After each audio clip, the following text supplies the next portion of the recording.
Hey subscribers, we're continuing looking at prime factors. This is part of a playlist looking at prime factor decomposition. Now we're just going to look at spotting prime numbers first. So here you can see I've listed 4 numbers. What we're going to do here is decide whether they are prime or not. And the way we're going to do this is by listing factor pairs. So I'm going to do the first example and you're going to do the rest. So first example, 7, we're going to list the factor pairs. We start with 1 times 7.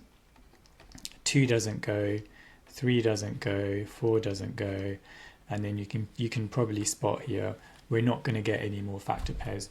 So the factors of 7 are 1 and 7, which means it has exactly 2 factors, so we can say true, this is a prime number. So decide whether the following 3 numbers are prime by listing their factor pairs. Pause the video and have a go, and then we're going to look at some more examples. Okay, here comes the answers. So for 15, you may have spotted we've got the factors of 1, 15, 3 and 5. So this is not a prime number, it's a composite number. In the case of 12, we did actually look at that number earlier on. We can see it's a composite number, it's not a prime number. And 29 is a prime number because there's no other factor pairs no other factors other than 1 and 29. So here's a few more examples for you to try. Decide whether these are prime numbers or not. Pause the video and have a go, and then I'm going to show you the answers in 3, 2, 1. Okay, so 57 is not prime. You may have tripped you up with this one. Some people think it is prime.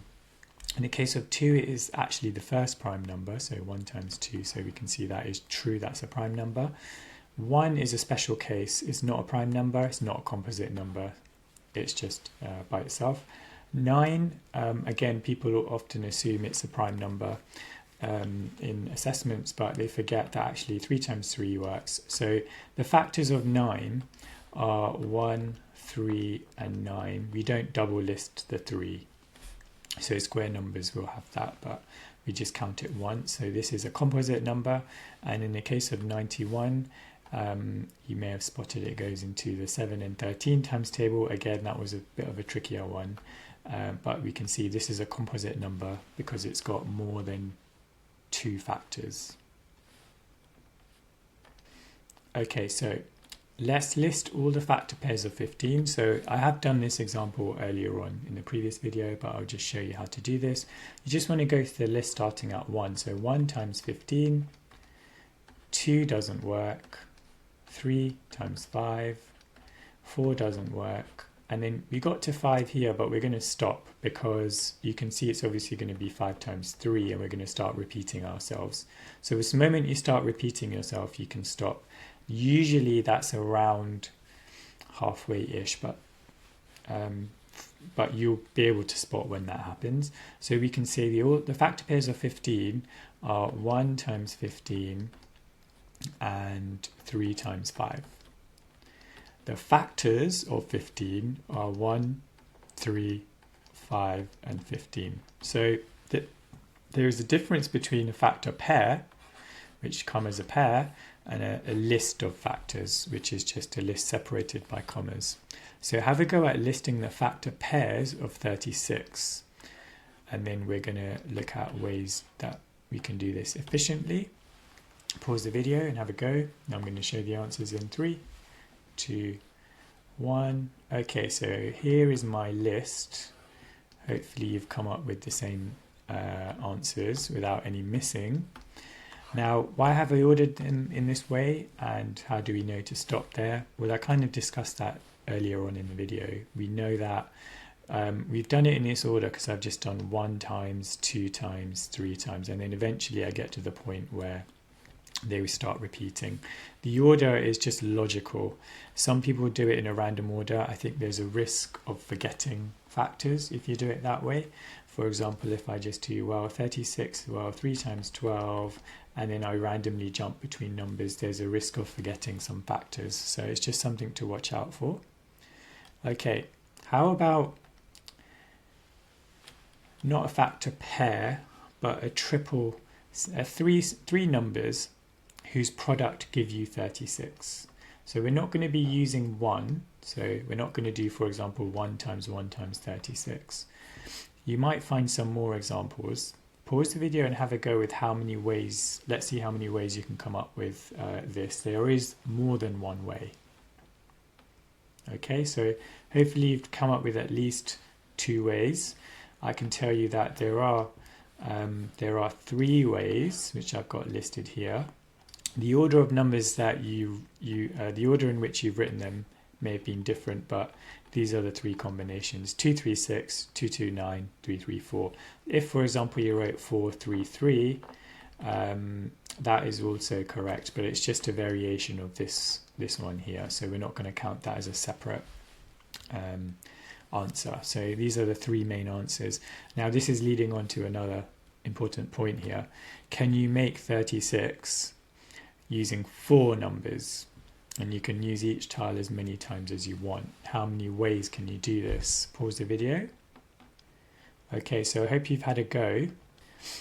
And you may have realized, actually, there is only one way to do this. And the way is 2 times 3 times 2 times 3. You may have done this in a different order, but this is the only way to get 36 if you're using prime numbers, and you can't break it down any further.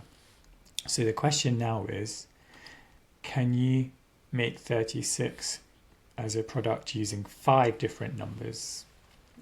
You're allowed repetitions, but you're not allowed to use 1. I'm just going to tell you a spoiler: you can't. It's not possible to do it, because once you've broken down a number in terms of its primes, you can't break it down further, because remember, these prime numbers don't have any other factors. There's nothing else that goes into 2 or 3 other than 1, and 1 doesn't help us.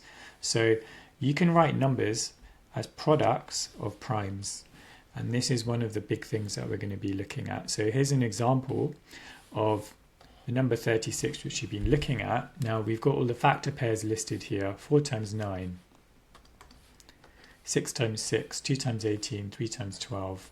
And we've got 1 times 36 as well, but we're not going to look at that example. And you can see, if you break these down into primes, so for example, 4 times 9, 6 times 6, 2 times 18, 3 times 12, you end up with 2 pairs of 2. Oh, I should say 1 pair of 2 and 1 pair of 3. So 2, 2, 3, 3, but they're just in different arrangements. What we've done here is we've shown 36 to be written as 2 times 2 times 3 times 3. This is called prime factor decomposition. We've written 36 as a product. It's a multiplication of prime numbers. Now I want you to have a go at doing the same thing for 15. So all you have to do is write 15 as a product of prime factors. It's only one way to do it. So I'll do this one as an example, actually. So we know that 15 is going to be 3 times 5. That's it. That's your answer. Now it says hence. Hence means that we can use our previous answer as a hint for the next question. So it's hence write 30. So what's the connection between 15 and 30? Well, 30 is actually just 15 times 2. And 2 happens to be a prime number. So we can rewrite this as, remember, we know that 15 is 3 times 5. And then times 2. So this is what we want to write. 2 times 3 times 5. We have written 30 as a product of primes. Let's do another example for you to try. So how about the number 100? Pause the video and have a go, and then try it with the number 300. Okay, here come the answers in 3, 2, 1. So 100 is a product of primes. We know it's going to be 10 times 10. But these are not prime numbers. So 10 we can write as 2 times 5 multiplied by 2 times 5. So this is your answer. You may have written this in a different order, but it'll still be correct. We know in order to make 300. Well, this is just 100 times 3.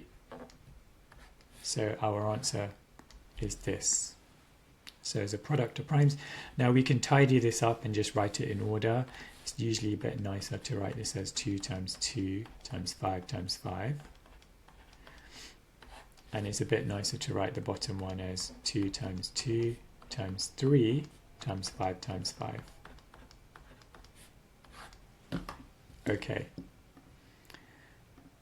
Next number, try this, and then we're going to move on to some other questions. Okay, here come the answers in 3, 2, 1. Okay, so 50, using prime factors, we know that it was 5 times 10, but 10 isn't prime. 10 is just the same as 2 times 5, so it's 5 times 2 times 5. And just in a nicer order, 2 times 5 times 5. Now if we know that 2 times 5 times 5 is 50, to get 150, well, we're going to have to multiply 50 by 3. So here, this is going to be 2 times 3 times 5 times 5. So just to clarify what we've done, we have written the number 50 as a product here of prime numbers. 2 times 5 is 10, 10 times 5 is 50. There's no other way to write this as a product of prime numbers. So we're going to continue this topic in the next video, so continue the playlist and then we'll look at this in a bit more depth. See you in the next video.